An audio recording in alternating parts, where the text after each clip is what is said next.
Jesse Ventura never shies away from a fight, not as a Navy SEAL, bodyguard for the Rolling Stones, pro wrestler, or as governor of Minnesota. And he's picking plenty more with his new book, 63 Documents the Government Does Not Want You to Read.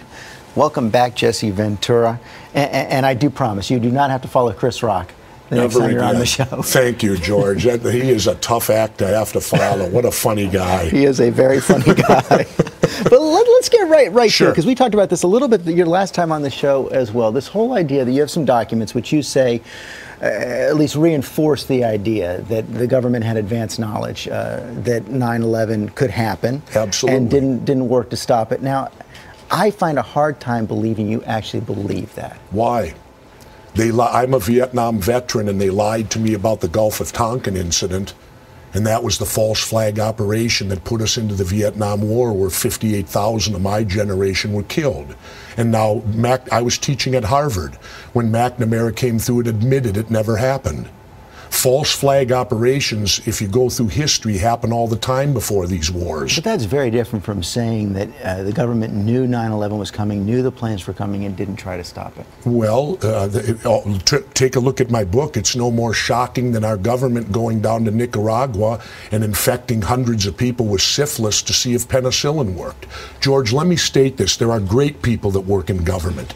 There are dedicated, patriotic people in government. But when you read this book, the scary part of this book for me, you could substitute the word Nazi and it would work. But the documents you use on 9/11 show, well, there's one document that suggests that Tower 7 fell down faster than it could have fallen down just by natural. It doesn't suggest it, it says it. It said it fell at, NIST report said it fell at free fall. So then you make the wait a minute. That means you got to defy the laws of physics. That means everything was removed in which for anything to fall at free fall speed. But then you make that leap then to the idea that it was demolished by explosives inside by the government. I don't make a leap. Why didn't they check for explosives? They never did, if not to eliminate them. They didn't do that. This book is all documents that are out in the public domain. I'm not WikiLeaks. I didn't steal anything. You just got to find them. And there are documents here so disturbing, like the CIA's assassination manual. Excuse me, assassination is just a nice word for first-degree murder, and we have a manual that tells how to do it and everything about it. As far as I know, George, first-degree murder is illegal in every country in the world. But aren't there some cases where it would be justified, a tyrant who's killing hundreds of thousands of people? Who makes the call?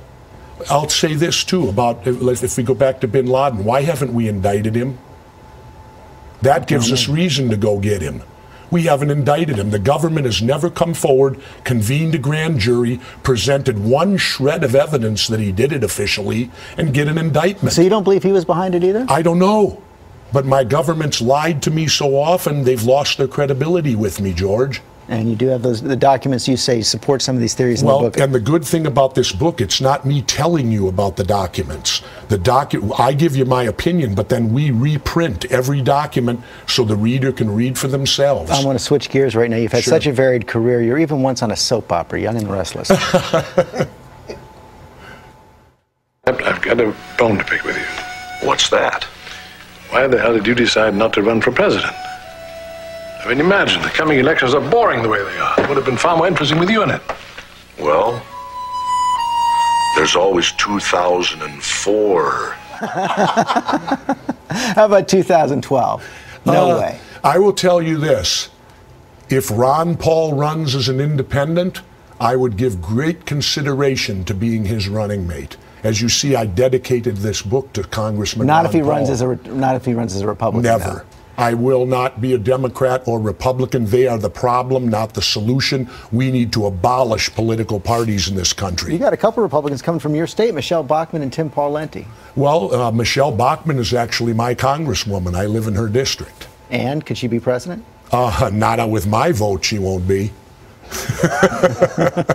Okay, Jesse Ventura, thanks very much for coming and giving your candid views this morning. Thank you. It's always a pleasure.